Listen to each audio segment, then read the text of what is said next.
And from my position, it's not complicated. We work a lot with children and youth, and really the idea that we're looking at is fairness. That was Andrea Auger, Reconciliation and Research Manager at the First Nations Child and Family Caring Society in Ottawa, Canada.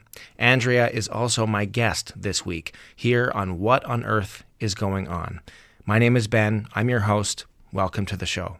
Remember that you can find out more about the show, including all previous episodes, at the website wogopodcast.com. That's WOEGO podcast.com.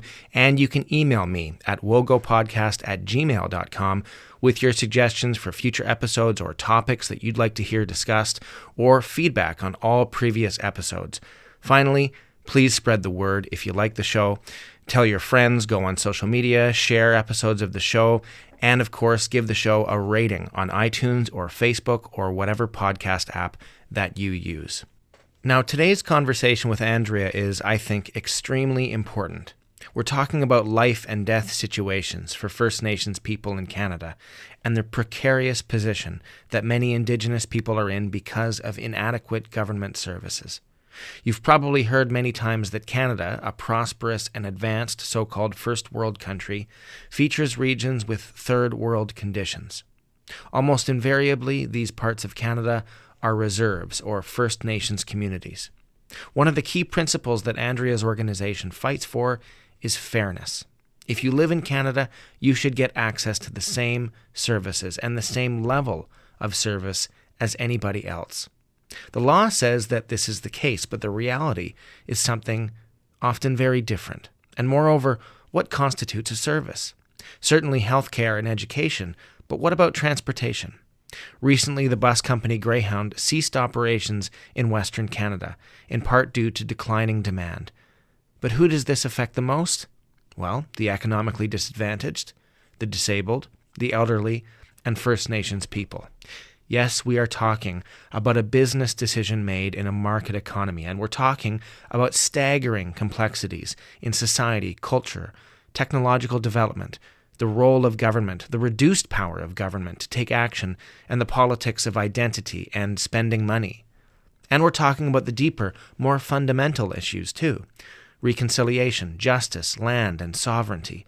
And yet, as Andrea says, the principle of fairness itself is simple. So what do we do about it? I think my conversation with Andrea answers this question in part, and it opens the doors to many others as well. But before we get to that, I wanted to bring in some listener feedback that is related. I get a lot of emails about this show, often in reaction to topics that we discuss, and with suggestions for future things that we could talk about. Pieces of the never-ending puzzle of what on earth is going on. And one issue that has come up more than most, and it's related to what we're talking about today, is the debate over what to do with historic buildings and sites, specifically those named after or that feature controversial figures. In Canada, one of those names is John A. Macdonald, a key player in the founding of Confederation and the country's first prime minister. Macdonald was responsible for crafting and spearheading government policy towards First Nations people. Openly in the House of Commons, he called for bringing Indigenous Canadians to the brink of starvation in order to reduce expenses and get them to work harder. The policies of his government are still being felt in Canada today, despite a Truth and Reconciliation Commission and official apologies. So what does this mean when we have statues of Macdonald in public places, or when schools, hospitals, streets, government buildings, even pubs bear the man's name? Some argue that it's simple. Get rid of him. Replace his name and his image with someone that represents more truly the diversity of Canada today, or with something that is more true to Canada's history before the arrival of Europeans, or concomitant with that. It's actually similar to how many people say we should deal with controversial speakers such as Steve Bannon or Jordan Peterson. Take away the platform. But as usual, this is difficult. Free speech and hate speech are difficult to define and sometimes impossible to separate. Likewise, the terrible chapters in Canada's history are what they are, regardless of what we wish they could be. Should they be given more precedent over other stories? Maybe not. But some believe that if we remove MacDonald's name, we're also taking away the chance to confront and recognize what he did. And if people who don't know their history, well, you know the drill. Here's a potential solution. Instead of taking away, add context. A similar, often much more heated and even violent debate is taking place in the United States, where Confederate statues and names are abundant in the South, not to mention the Confederate flag. In some cities, such as Richmond, Virginia, there is a veritable outdoor museum dedicated to a side in a Civil War that fought to keep slavery. And Charlottesville, Virginia, became ground zero for the alt-right, white supremacists, and even self-proclaimed neo-Nazis in August 2017 when a statue of Confederate General Robert E. Lee was to be removed. One person died. How do you add context? It could be a piece of art or plaques or statues side by side, all representing the other narrative, and the narrative of people today who are deeply offended by symbols that they see as racist and evil. Instead of replacing one story with another, tell both stories at the same time. Give voice to the previously voiceless and let people figure out their own history. How will this turn out? How should it turn out? I don't know. It's obviously sensitive. The moral contours are subjective and ill-defined, just like history itself. But what do you think? I'm keen to address these issues in future episodes, and you can help me by sharing your own thoughts. Get in touch on social media or by email, wogopodcast@gmail.com. In the meantime, here's my conversation with Andrea. I hope that you enjoy it as much as I did.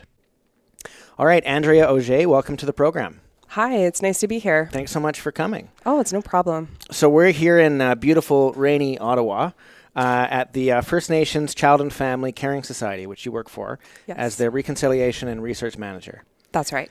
So we're going to get to the first question, which is always the same. What on earth is going on? But before we do, can you just tell us a little bit about this organization and the work that you do?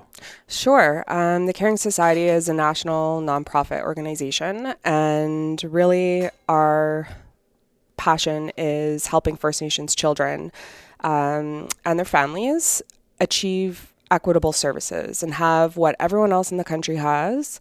We want them to be proud of who they are and have basically just the same opportunities as everyone else in the country. Right. That's excellent. So what on earth is going on, Andrea? Oh my gosh, that's a very large question when asking our organization. So there has been a lot going on at the Caring Society. One of the biggest things we have been working on is a case on First Nations child welfare. And basically what the government found in what the Canadian Human Rights Tribunal found in 2016 was that the government discriminates against First Nations kids by providing less funding for them to remain safe in their families and their communities. And so we were the organization, along with the Assembly of First Nations, who brought that complaint forward to the Canadian Human Rights Commission. And when the commission looks at different complaints that are brought forward in terms of human rights, and when they find that they feel that there may be evidence that a complaint is substantiated, then they forward it to the Canadian Human Rights Tribunal. So that was back in 2007. Right. There's a principle that I read about in doing research for this podcast, Jordan's Principle. Yes. Which I found really interesting. Interesting not only in the name of it, the story that's behind it, but also the fact that it's even necessary in a society like Canada to have a principle which is really just about equitable service. But could you explain what Jordan's Principle is and where it comes from? Sure. Well, it's actually interesting to note, too, that Jordan's Principle is actually part of that human rights complaint that was brought forward to the Canadian Human Rights Tribunal. And the tribunal actually also found that the government provides less services to First Nations children and has not been upholding Jordan's Principle. And so what Jordan's Principle is a child first principle that says that governments of first contact would pay for a service for First Nations children. So the way funding works is First Nations children living on reserve are funded by the federal government, but all services are under provincial legislation. except for a few exceptions in terms of some communities in British Columbia who have their own First Nations legislation, but it's not that many. I think it's maybe two. And so when it comes to the funding, it's often inequitable because if the federal government isn't providing enough funding, the provinces usually don't top that funding up. And so this is where we see the need for Jordan's principle, which, as you were saying, why do we even need this? Mm-hmm. And the need comes from the fact that there are gaps that exist for First Nations kids. And it's not just in healthcare, it's also in education across the board in terms of what First Nations kids get. And so Jordan's principle, a lot of people have a misconception that it's only for healthcare and medical services, but it's also for things like child welfare, for things like education, right, any kind of social services that First Nations kids don't get. So I guess also it's important to note that a lot of First Nations communities, so Jordan's principle is equitable funding, and we don't say equal funding. And the reason why that is because First Nations communities, because of, as we've seen with the Truth and Reconciliation calls to action and their final reports that they released, that communities historically have undergone colonialism and residential schools. And so they often have higher needs because it's not something residential schools closed. However, the intergenerational impacts that we see still continue to affect so many different communities. So we see a lot of things like substance misuse or, just things that are out of control of communities, poverty, overcrowding of housing, all of that kind of stuff that really affects children and families. Yeah, there's one thing that when the Truth and Reconciliation came out, it termed what had happened with residential schools as a cultural genocide. And I think when we understand what that term means and the impact, not just of the term, but of the action itself of genocide that occurred in this country in many people's living memory, that this occurred, that there's no way to imagine any community that had suffered from that recovering from it quickly, or maybe even ever. I mean, when we talk about true, like physical or biological genocide that, say, occurred with the Jewish people in Europe during the Holocaust, or the Armenians in Turkey at the beginning of the 20th century, we're talking about a people who will have that imprinted into their cultural and biological memory for a long, long time. And to simply say, well, okay, there's been an apology, there have been some remunerations, we're done. I guess we're over it now. And I think the whole point of the Truth and Reconciliation Commission was that, no, it's going to take a long, long time. There are 94 calls to action, and the CBC actually has a listing of which ones the government has completed, which ones hasn't even started yet, which ones are in progress, and there are only 10 of the 94 that have been completed. I think that there's 34 of them that haven't even been started, and the rest of them are somewhere in the middle. So this is obviously a work in progress. And reconciliation is obviously also a very loaded and interesting term, and I'd like to ask you about that as well. But before we get there, I mean, when we talk about inequity that's existing in Canada today, sometimes it's in our face, but sometimes it's invisible.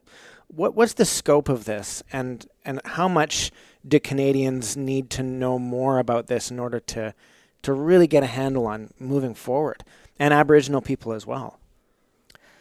That's a really great question. And I think what people should know is that, so there was a victory in 2016, January 26th. The country, well, many in the Indigenous community were so overjoyed, including our organization, that the tribunal ruled in the kids' favor. And really it was a small victory. But I think what people need to know is that the case is still ongoing. And the government is not fully compliant with the orders at this time. There has been work and progress made, but there's still, I think, quite a bit of work to be done, especially in terms of Jordan's principle. So we really want to get the word out there in terms of, what Jordan's principle is, and the fact that, it applies to all First Nations kids, according to the tribunal ruling, on and off reserve. What we're still finding is there's still, I guess, a limiting of who can apply for the services. So we're hoping that, that definition will be expanded to also include First Nations kids who are non-status, who live off reserve as well. Right. And so I think it's just really important to just be aware of these kinds of issues and to know, and for communities to know about Jordan's principle, because I think a lot of, there is more awareness, but I don't think it's across the board. Right. And it's not just awareness too. I mean, it's also the actual lack of services being provided to people who are promised those services, who are entitled to those services. So we're talking on a very technical high level. We're talking about commissions and tribunals and the law. Can we bring it, we're at a 30,000 foot angle. Can we bring it down to a human scale? And my question to you then is, if I'm an Aboriginal person living on a reserve in, say, Northern Ontario, compared to me, Ben, today, I'm in Ottawa, I can walk across the street and access almost any service I can imagine, many of them for free, many of them provided by the government with almost no barrier. And if there was a barrier, I would feel that my human rights were being obviously violated.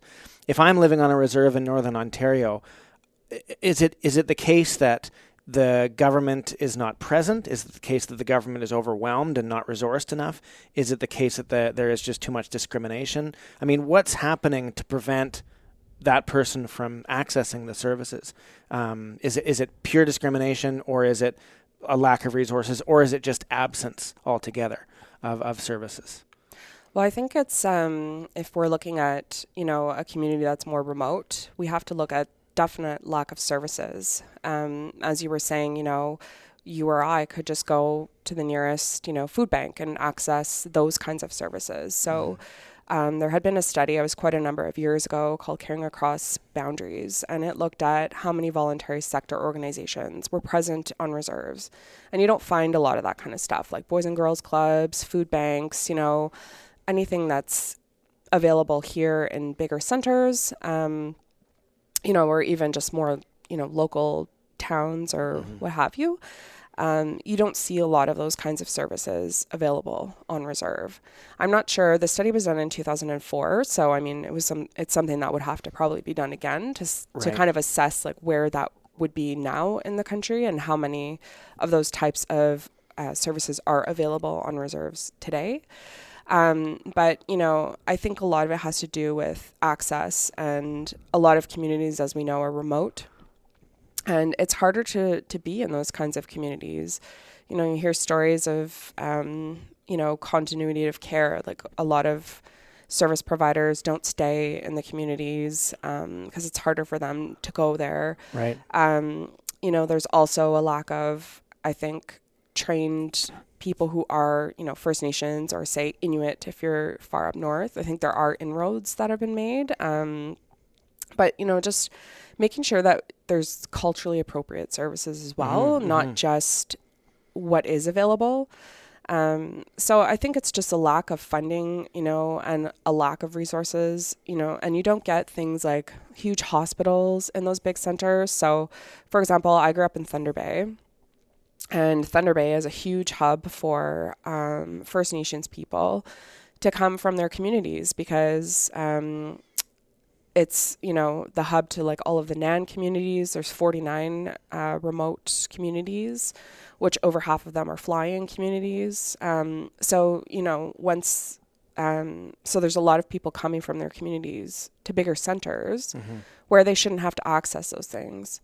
A really good example of that is education. So when we look at education, for example, we have helped with Shannon's Dream, and Shannon's Dream was named in memory of Shannon Kustachin, and she had to travel for her education because when she was in primary school, her school was sitting on basically a diesel spill. And so everyone was getting sick in the community. And so she had to travel for her education. So, she could get a quality education that was on par.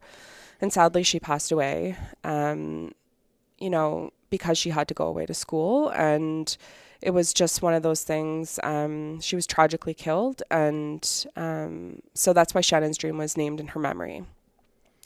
But even just last week, there was a rally on Parliament Hill with a bunch of children who came from Saskatchewan First Nation in the Nan Territory in Northern Ontario, asking for a new school because their school is filled with mold, and there's a fear that there could be that, people could get electrocuted because of the situation at their school. And so even though Attawapiskat, where Shannon was from, has their new school, there's still a lot of inroads to be done. A lot of things that need to be changed. Like even, for example, the Parliamentary Budget Officer's report came out in June of this year.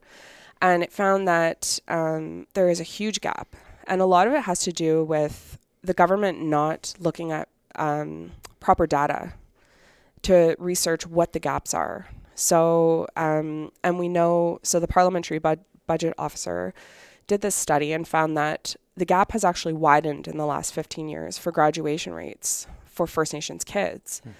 And so compared to the national average, the gap is widening. And even though the graduation rate has gone up a little bit, it's still not nearly high enough where it should be. Well, that was one of the questions I was going to ask you is, since 2004, for example, because that's a year that you mentioned, do you think that things are getting better or worse or just the same? And it sounds to me like it's a combination thereof. Like there are some things that are getting better, probably a sense of awareness amongst Canadians about the issues at play. I mean, certainly the current government is very aware and very active on this issue, whether or not they're successful. But on other terms, I mean, there's a growing inequality in general in society, but you just hit on a point where there's a growing inequality between Aboriginal and non-Aboriginal people in Canada. But what's your sense of that question? Do you think overall it's getting better or worse or the same, or do you even think that that's an appropriate question? No, I think it's a highly valid question. I think it's in a lot of people's minds, and I think there are things that are being done. I think, just even in our work, the government is trying to make efforts to make these changes, just from what we've seen. But I think, so we released the Spirit Bear Plan last year. It was passed at the AFN Special Chiefs Assembly last December. And, it's really something that is needed. And so what the Spirit Bear Plan is it calls on a two-phase approach. So essentially having the Parliamentary Budget Officer cost out all the shortfalls of, what kinds of services exist and to provide solutions to that. The second part of that is an actual reform of the federal government and all services that affect First Nations children, youth, and families, which, we've thought has been needed for a really long time because it's services to families that are happening in the federal departments. And it's, we need people who are qualified in those positions and, just having funding to cover the shortfalls and things like that. So there's a point I wanted to bring up from a few minutes ago. We were talking about, there are many remote communities and it's difficult to access services in a remote community for obvious reasons. But when we compare, say, an Aboriginal community in Northern Ontario versus a non-Aboriginal one of the same size, maybe even of the same general geography, there are big differences even then. So the issue is, while the issue of remoteness is a proximate factor, there's also the deeper factor of discrimination and structural prejudice that exists in the legal system, in the services, in government, in the bureaucracy. First of all, is that correct? And second of all, what does that mean? Like, what are the prejudices that exist in the system that make those two different communities, which should be pretty much the same, actually quite a bit different for the experiences of those people who live there? That's a great question, and it's really important to, I think, go back to our history and, the mission of the government, whether it was outright or not. Basically, the goal was to assimilate First Nations people into society. And so now we have things like the Indian Act, which has a lot of different things and laws that guide First Nations communities. So what you can and can't do on reserves. Mm-hmm. And so, for example, like even up until like 1960, like First Nations people couldn't vote. And there was a time where First Nations people couldn't leave their community, and if they did, they would lose their status. So you can kind of see like how that assimilation, and of course the residential schools, which was a huge thing in our country, and just, you know, I guess educating First Nations kids into, I guess, I'm using air quotes, civilized society.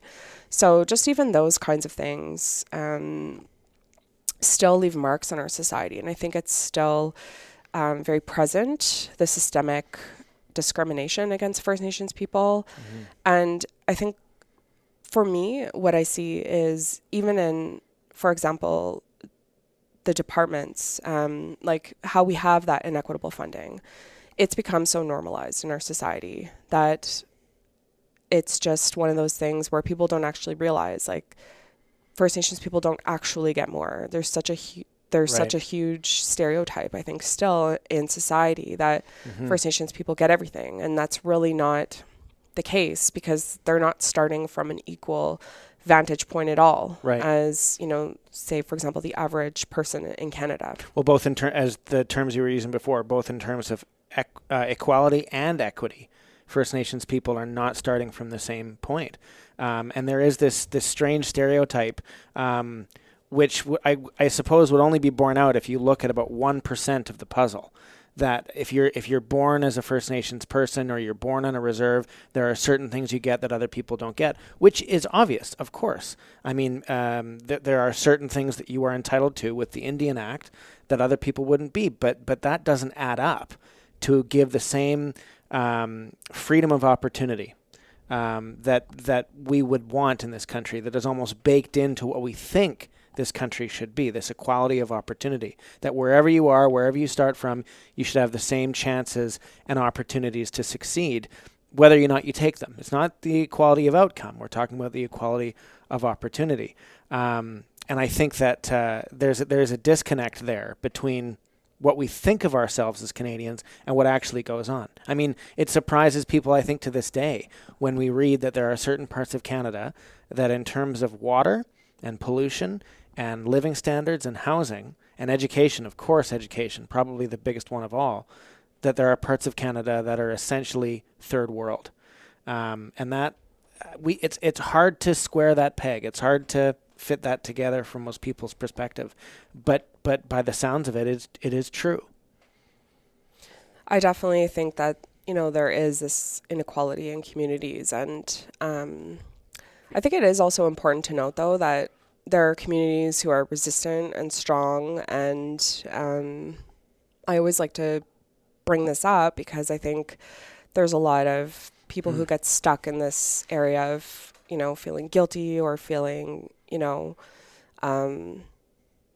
that, yes, the residential schools were a horrible, horrific thing that happened. And a lot of people who are non-Indigenous feel guilty about that. Mm-hmm. And I think for us at the Caring Society, we're really about moving forward from that type thing and just making sure that people feel uplifted in things like reconciliation and, you know, in, you know, helping to fill those kinds of gaps that you were talking about, you know? Yeah, that's actually a hugely important point. I mean, personally, I walked into this office this morning. It's a beautiful space. There's artwork all over the walls, whether it's by adults or by kids. I mean, it's a really bright, friendly, welcoming, positive space. There are articles in frames on the walls that clearly show stories of things that have happened that were hard. Obviously, there are challenges, but the general sense of this space that we're in right now, which is your office, is one of positivity. But the conversation doesn't reflect that, and I think that that's actually a more important point than just the cosmetic sound of it. That we're not remembering that this is a positive story too.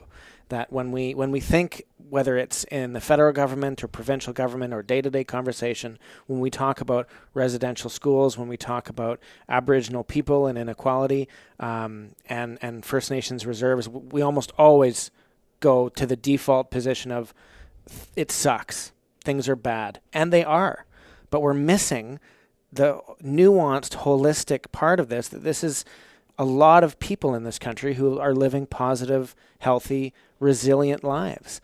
And I'm maybe stating the obvious here to say that, but it sounds like it's something that needs to be said more often. Because you're right, I came into this conversation expecting to talk about negativity, and we have talked about negativity, and we're going to. I mean, that's what this is about. We can't solve problems by only looking at the bright horizon.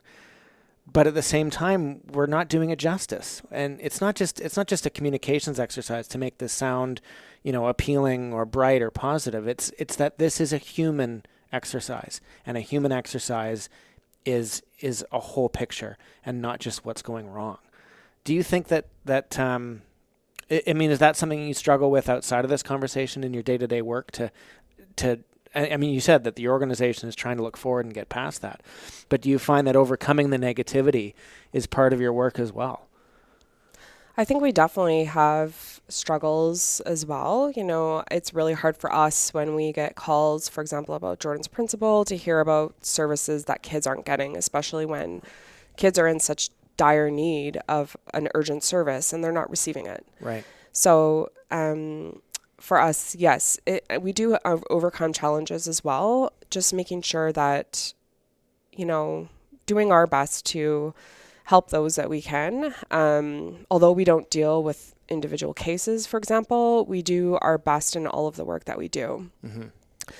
And so we really just want to work within that. We try our best to work within that positive framework where we know that we're working toward reconciliation. As you said, it's a loaded word for some, but for us, it's really about making sure that kids have what other kids have.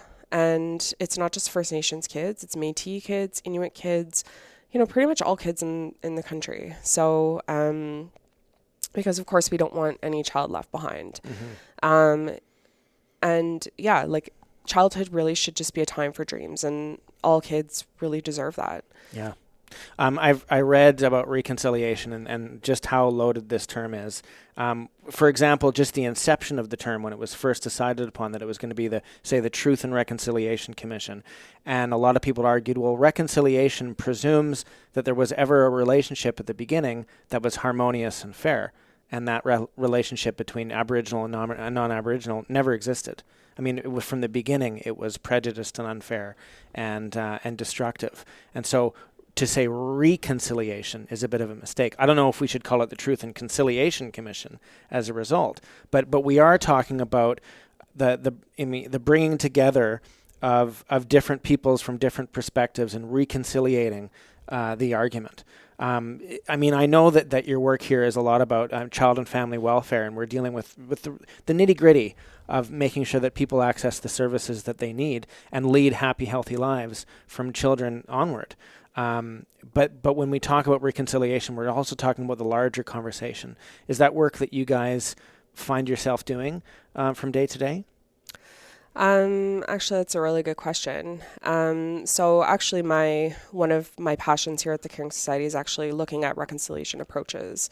And one of those approaches is called the Touchstones of Hope. And so that's one of the things I've worked on for pretty much the time that I've been here. And it's really a framework that was developed by indigenous and non-indigenous people working in child welfare. Mm-hmm. And now we're finding it's really a framework that it's principles of reconciliation, a process of reconciliation informed by principles that are defined within communities. Mm-hmm. And what we're finding is it's a framework that could actually be used in different settings. So we've developed, we have the principles for child welfare, and we have a reconciliation in Canada as well, and reconciliation for youth. So essentially the process of reconciliation looks at truth-telling. So of course, truth-telling we've heard from survivors and the Truth and Reconciliation Commission. people just telling the truth as it has affected them, including non-Indigenous people as well. And looking at acknowledging, so making sure that we acknowledge what's happened, acknowledge that there was wrong done, and making sure that it doesn't happen again. So that's the reconciling part for us, is making sure that these things don't happen again. The next part would be restoring. So moving forward, restoring and relating. So just moving forward on a new path to make sure that we have another generation of First Nations kids who doesn't go through the same thing, but that they are able to have a new story and live their dreams fully. That, on this show, we talk about story almost all the time, and that it's so important what the story is that we're living as personally, but as a community, what the story is of Canada, what the story is of Aboriginal people, what the story is of, say, NAFTA as a trade agreement. Everything is composed as a story, partly because that's how human beings compose of it.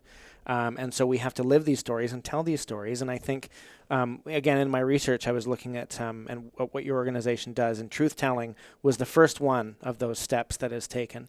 And I think it's not just therapeutic for us as a society, it's therapeutic for the individuals to tell the truth, to tell what actually happened, how they actually feel. And not in some morally relativistic way, but what is the truth of this situation? Which in a way kind of leads me to my next question, which, forgive me, I have to take a couple minutes to frame it for you, because it's been on my mind coming up to this interview. And you mentioned before the reserves, and so I want to ask you about the reserve system in Canada, but I'm going to start from two different places. First of all, there's the book by Thomas King, An Inconvenient Indian. I'm not sure if you've read it, but it's a fascinating book. And one of the things that I didn't expect in reading it was how much he thinks that the idea of land and sovereignty are critical for Aboriginal issues in Canada. And until those two things are solved, until land actually is given to those who originally had it, or at least is in some way redistributed or in some way rightfully owned, and until Aboriginal peoples are either sovereign or have dealt with the question of sovereignty by their own volition, as opposed to having an idea of sovereignty imposed upon them, until those two things are done, we will never, ever succeed. Ever. It's impossible. And it was quite a dark idea, but also one that's impossible to grapple with. Impossible to move on without grappling with. The other thing I wanted to mention was something that was in the 2718 report by the First Nations Caring Society, by this organization, that said that incremental equality equals discrimination. And it seems like what we're always talking about on the national stage, on the provincial stage, when we're dealing with First Nations issues, we're trying to correct the problem within the problem.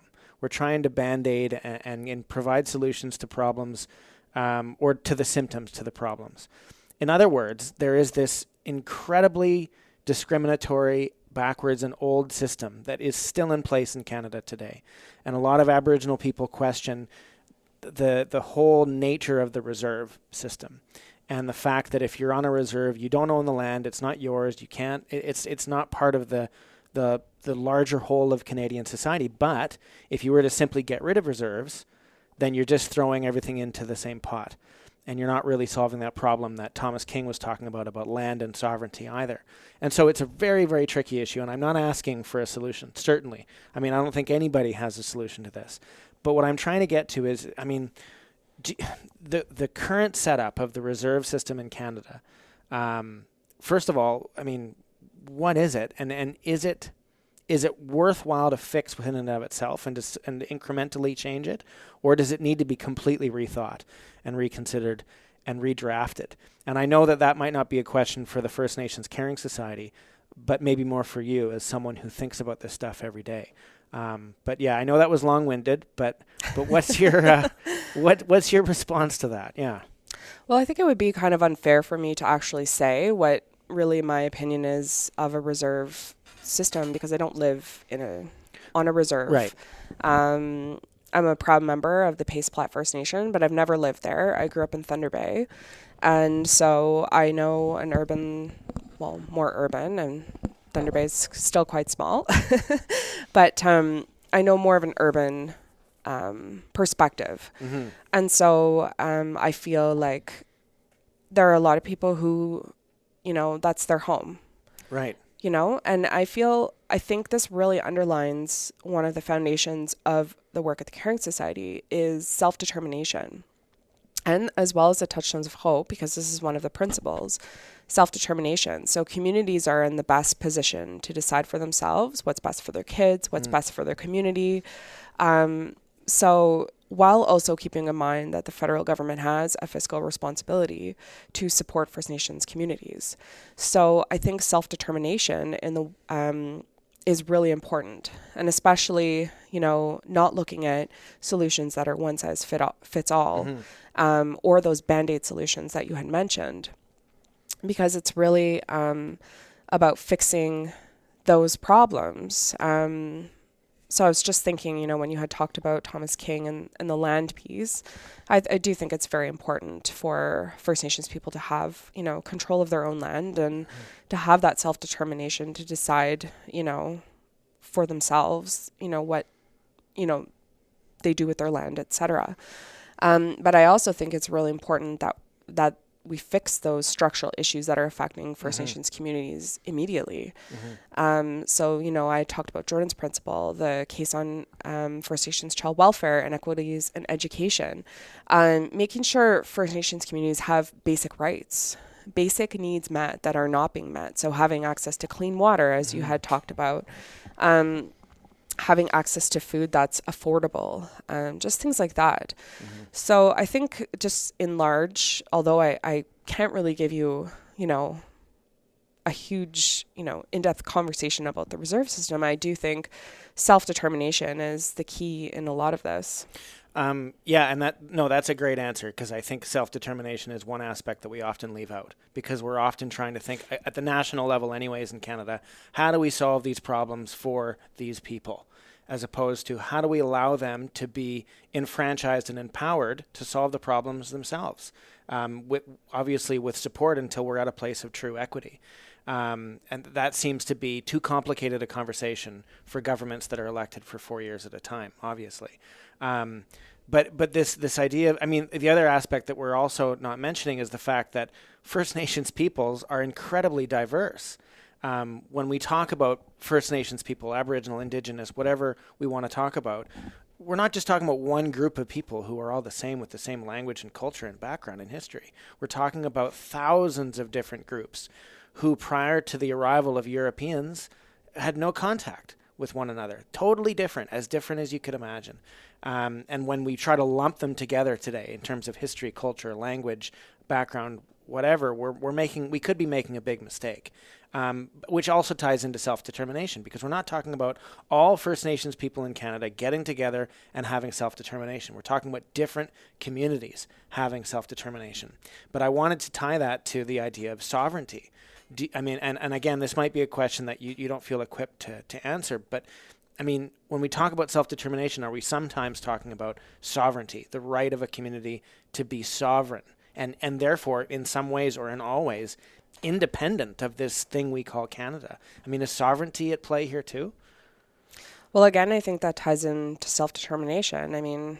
Who are we to say like a community should be sovereign or not, and right. Unless they don't want that? Because I think some communities, there's different levels of readiness in communities as well, which I see a lot with the work I've done with Touchstones of Hope. Like, there's different levels of readiness of communities. Some communities would be ready to go as sovereign nations, and right. others may not be, or they might not want to be quite frank. But I think it is important, just to go back to that fiscal responsibility, that the government is responsible to provide funding for communities.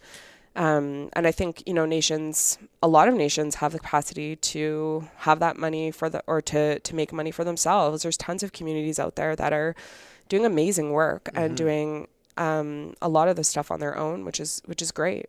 Do you think that there are some examples, and we don't have to go through them, but where sovereignty is actually the answer, where sovereignty will actually restart the clock and provide a lot of the solutions to these problems. Where if a community feels it's ready and has all the things that are in place that need to be in place to be essentially a sovereign nation, do you think that would actually solve some of the problems of, say, government interference or the imposition of the Indian Act and the non-provision of government services? Do you think that could be a solution? I mean, maybe in some nations it could be. I can't really, there's so many First Nations communities out there that I can't really, speak to any community. So Right. Yeah, I mean, it's because we're not just talking about the solution to the problems. We're also talking about just the nominal idea of sovereignty. This idea that should you have your own right to self-determination without the interference or imposition of any other government or entity. And I know we're getting really far away from child and family care. But I think that, the reason I mentioned Thomas King was to say that he believed in that book that you can't ever truly solve these problems without getting to the root causes and the deep down conditions that are at play in this country. And I don't know how to frame that into a question other than just to pose it and say, like, what do we do to deal with? How do we deal with these problems at the deeper level? Is it about conversation and talking about it, or is it about true government action tomorrow? Like, how do we solve this? How do we grapple with it? No, that's a really good question. And I think people get wrapped up in this idea that it's very complicated. And from my position, it's not complicated. We work a lot with children and youth, and really the idea that we're looking at is fairness. And if, a 5-year-old can say, well, that's not fair, then I think really that's what we should be working on. It's not fair, and how do we make it fair? So at the Caring Society, I had talked about the Touchstones of Hope process. Truth-telling was the first, kind of an entry point into reconciliation and all of, learning about, residential schools, learning about the inequities and intergenerational impacts that exist for communities. But what we're really hoping and pushing for, and I know it's true with the Truth and Reconciliation Commission's calls to action, is really what our focus is. So looking at how do we create accessible things that people can do. And so the Caring Society actually has 7 free ways to make a difference. And so we've made it really accessible for people to actually participate in change. And I think going back to that idea that everything is very complicated, it is complicated at some level. But when we're looking at, say, for example, the average citizen, what can I do? That is not complicated. And so I think just looking at accessible ways, as I was talking about, to really get involved. So, for example, I talked about the 7 free ways to make a difference. They relate to I'm a Witness, Jordan's Principles, Shannon's Dream. They're on the Caring Society website if anyone, cares to venture there. And so, for example, it could be as simple as signing up for a campaign to support one of them. And you might think, oh, well, I just supported something and I'm just signing a petition. But I think it really shows that it can make a difference. So Jordan's Principle was actually something that was passed in the House of Commons.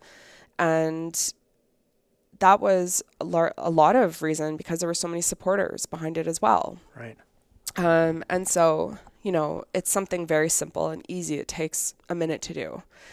And so things like that. We also have annual events at the Caring Society. So, for example, right now it's September and we're coming into October.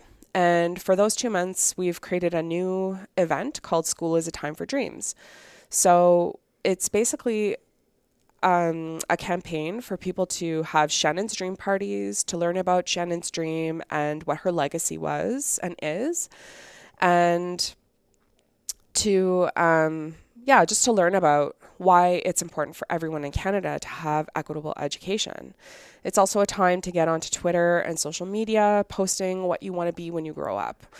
I know I still have dreams of what I want to do when I grow up too. So, so it's just a really fun way for, students and kids to become involved, and anyone. One of the Have a Heart Day, obviously something in February that's really taken off, and it was the first event that we started in 2012, and it's about writing Valentine's Day cards and having Valentine's parties to celebrate love and fairness for First Nations kids, and just to raise awareness of the issues that are happening for First Nations kids and how they don't get what other kids get. Right. And another really successful one was Bear Witness Day. And you would be surprised. I would say it's a child event, but they're child and youth led. But the amount of adults who brought their teddy bears to work was incredible. So, just actions that are easy to take. It doesn't take a lot of time to do. And people can really, I think, relate to these kinds of things. And I think, having someone like heroes like Jordan River Anderson. Jordan River Anderson was the little boy that Jordan's principal is named in memory of. He never grew up in his family home. He was born in a remote Manitoba community with complex medical needs.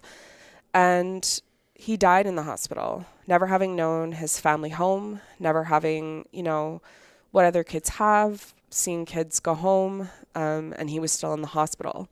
And the reason he was there was because of jurisdictional disputes of governments, the province of Manitoba and the federal government, arguing over who would pay for the at-home care, the services that he needed when he got out of the hospital. And so this is why, Jordan has become such a hero for this movement in his 5 short years of life. And also heroes like Shannon Kustachin. She was so young when she passed away, just a mere teenager, and, her legacy will live on. And so I think, learning about these campaigns and knowing that there's so many kids involved at the end, and it's not just, complicated issues, but it's actually children's lives that are being affected daily by these issues. So it's really interesting because I think that I don't mean to put a cap on the conversation, but to say that one of the themes that I think has been happening here is the interplay between the simple and the complex, between the easy to understand and the incredibly, terribly nuanced. We're talking about these deep, deep underlying issues and the ideas of land and sovereignty and 500 years of history that are playing into all of this in extremely complicated ways. But we're also talking about really, really simple principles and really, really simple it might take a lot of complex legwork for two governments to work through their differences to make sure that a 5-year-old doesn't die in the hospital because of a lack of care. But the outcome is really simple. The principle, Jordan's principle, and this is what struck me about it, is actually really, really straightforward and easy for everyone to understand, that everybody should have access to the services that they need. And from when I looked at the information sheet that's on the First Nations Caring website, it's pretty simple. It says that if you know someone or are someone who is in need of a service from the government, then you call the focal point. And then you have, if it's urgent, the government, I think, has 12 hours to respond to decide if you are eligible, or 48 hours in a non-urgent case. And that's it. I mean, obviously, there's a lot. I'm sure that there are hundreds of pages of regulations behind this, I'm sure. And I'm sure it's very complex for government bureaucrats and for the people that design the principle or design the legislation. However, the principle itself, that everyone deserves care, is really simple and straightforward. And therefore, the outcome is also simple as well. The outcome of equity and not just equality. The outcome that we all should start from the same spot and have the same opportunities to succeed. That's not a complex statement. The way to get there may be complex, but the principle itself and the statement itself is quite simple and easy to understand. And I think that maybe one takeaway from this conversation is to remember that there are simple things that we can all get behind. And the most basic one, as you said it, I think, is fairness. Because we all understand what that is and what that looks like. Without I don't know anybody who doesn't understand the principle of fairness. I think it's built into who we are.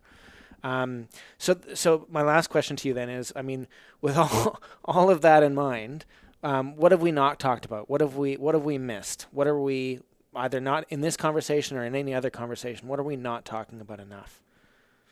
I think just, well, first of all, I feel very passionate that children and youth have voices, and they are really the ones who are going to guide us in all of this. I mean, aside from, our cherished elders and members of the community who are in those positions, but I think just having opportunities for children to let us know what they're feeling, to let us know what the issues are that are affecting them, especially First Nations children, Métis and Inuit children, of course, as well, just to let them have opportunities to speak their minds and let us know what's going on. And I think with our campaigns and our events, that's really what we want kids to be able to do, to have that voice, to let us know what's important to them.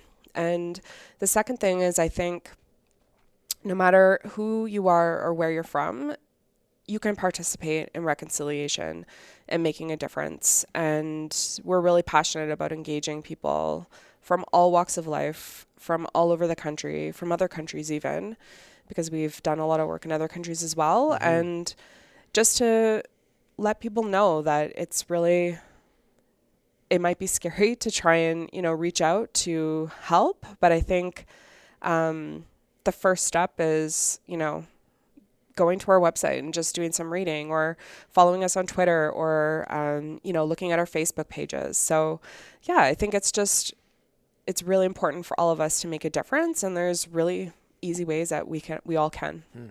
Andrea, this has been a really interesting, inspiring, and positive conversation. Thank you so much. Thank you.